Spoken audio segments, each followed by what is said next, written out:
বঞ্চিত হচ্ছে সেটা নিয়েও তো চর্চা করা দরকার। আরবি তার মায়ের চিকিৎসা করতে এসেছিল, খবর এসেছে যেতে হবে লড়াইয়ে, সে ছুটে যাচ্ছে, কিন্তু তার টিকিটটা রিজার্ভেশন হচ্ছে না। তার টিকিটটা যাতে রিজার্ভেশন হয়ে যায়, নেতাদেরটা এই নিয়ে চিৎকার করা দরকার। দিল্লিতে যে নেতাদের এমপিরা আছে, যারা এখানকার যে এমপি আছেন, পার্লামেন্টে গিয়ে রেলওয়ে দপ্তরের মিনিস্টারকে তো বলা দরকার যে আর্মি কোটায় যারা ডিফেন্স থেকে যারা আসবে, তারা যখন টিকিট কাটবে তাদের টিকিটগুলো যাতে সাথে সাথে রিজার্ভেশন হয়ে যায় তার ব্যবস্থা করা দরকার।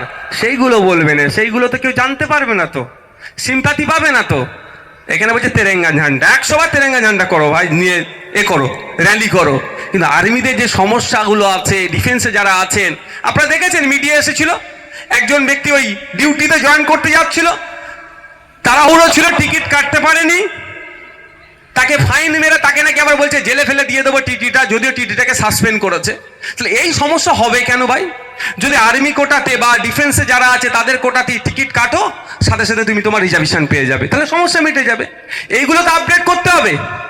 এইগুলো চর্চা হয় না, চর্চা হয় কি ওইখানে দাঁড়িয়ে ওই আবার তেরেঙ্গা যাত্রাতে আমাদের ভূমিকা সিং এর সম্পর্কে, আমাদের সুফিয়া কুরেশি সম্পর্কে যতটা না কথা বলবে, আমাদের ইন্ডিয়ান আর্মি, আমাদের ইন্ডিয়ান নেভি, আমাদের ইন্ডিয়ান এয়ারফোর্স সম্পর্কে যতটা না কথা বলবে, তার থেকে বেশি কথা বলবে কি দাদা দিদির গুণগান গাইবে। বেটাদের হাতে বন্দুক তুলে দিলে চালাতে পারবে না, যারা চালায় তারা বুঝতে পারে।